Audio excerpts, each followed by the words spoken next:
Welcome back to Chess Titans YouTube. If you're not familiar with Chess Titans, it's exactly like a traditional game of chess. The difference is you can upgrade your pieces. You'll notice here that the opponent is using pawns and we're using our squire piece. And in this video, we're going to cover some strategies that you can use with the squire piece. Again, if you're new, we'll quickly cover the game. The reason Chess Titans is different is because you can take your pawn and upgrade it to a squire or a mimic or the assassin. Every single piece has the ability to upgrade to a new piece. And what that means when it upgrades is you can replace the pawn. It doesn't necessarily mean that this piece is better than the pawn, but it creates entirely new strategies. So for the squire, the movement is much more versatile versus a traditional pawn. The downside is that the attacking is less versatile.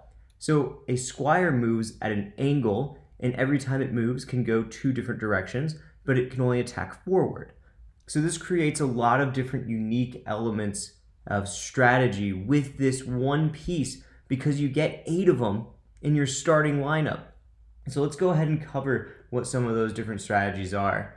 Now, what's interesting is as the game develops, you're going to be able to attack pawns much more quickly. And so that's really interesting from a versus a traditional perspective, right? Where maybe a traditional opening is obviously white would move first, and let's say this is a pawn, but it would go pawn up, just start things off.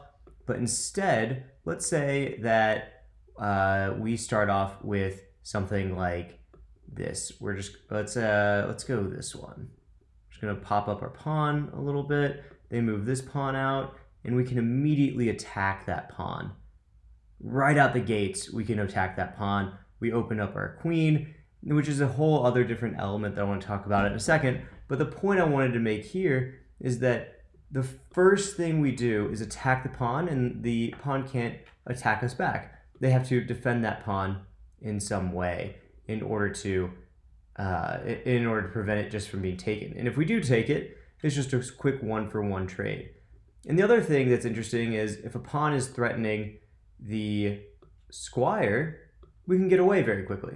So it's a completely different set of movement, as well as defending other squires becomes easy because we can have from this setup here 2 squires that can jump to this square here, and in this middle square they can defend that squire. So the movement is much more tricky. So you can kind of pop around and attack pawns and pick away at them pretty easily just because of how quickly you can move. The other and probably the more advantageous side, and we're going to talk about the disadvantages too in a minute, but the more advantageous side of the squire is opening up movements. And before we get to that, I'll go ahead and just mention the downside of the squire from the movement perspective, and that's getting out of the way for bishops. So I can move my squire out like this, which doesn't necessarily open this lane for this bishop. It's pretty constricted in the movement, and I can get out of the way, but it's a 2-turn process. The benefit is I can open up an opening for more powerful pieces. So the rooks can fire out much faster.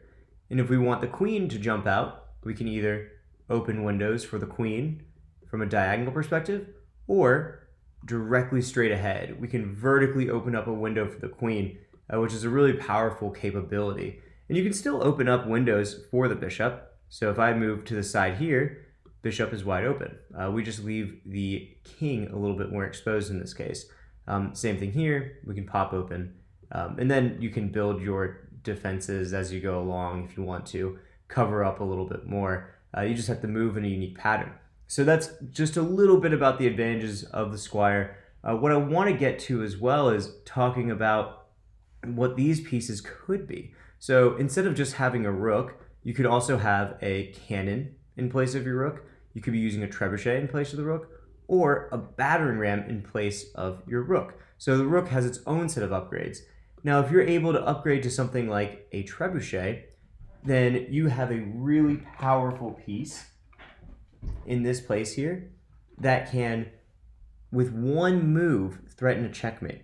So what I want to show here is if this squire moves out of the way, what the trebuchet actually does is if it moves here, it is threatening this piece. So right away, if the squire moves out of the way, we're right away threatening this king that just castled. So the next move that the opponent would have to do is move the king out of the way, because, and that's at the point in time where they have to move the king out of the way is right when the squire is moved. Squire is moved here. That means on the next move we can take. To give an example here further, let's say that there is a knight here. The way this would look is if nothing happens, they just leave the knight there. This trebuchet moves here, the knight goes away, and then the trebuchet gets taken by the bishop. So it would be a trade in that case. But if the king is in this position, then moving the squire threatens that king, so the king's got to move.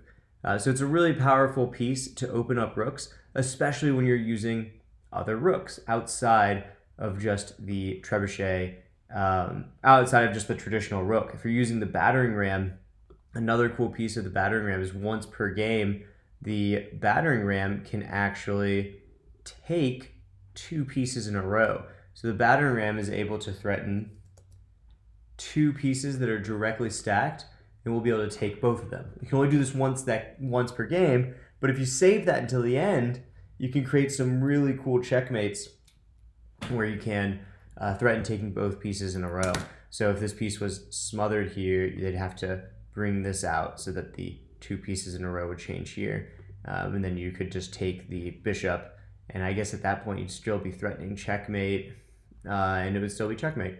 So that's just a little bit of an idea of things you could do with the squire that are really advantageous. Really exciting game, makes for really exciting gameplay. If you want to try out the squire, go ahead and download Chess Titans. It's one of the first pieces that you're able to unlock. And while you're there, try out all the others. There are tons of pieces available that you can use. And they're all available in Chess Titans right now, ready to download for free, play against millions of other people that are now using Chess Titans, available for mobile on App Store and Google Play. The link will hopefully be in the description. If it's not, then search Chess Titans and just scroll down until you find it. Thanks again for watching. Please subscribe and watch our other videos for Chess Titan strategy. Have a good one.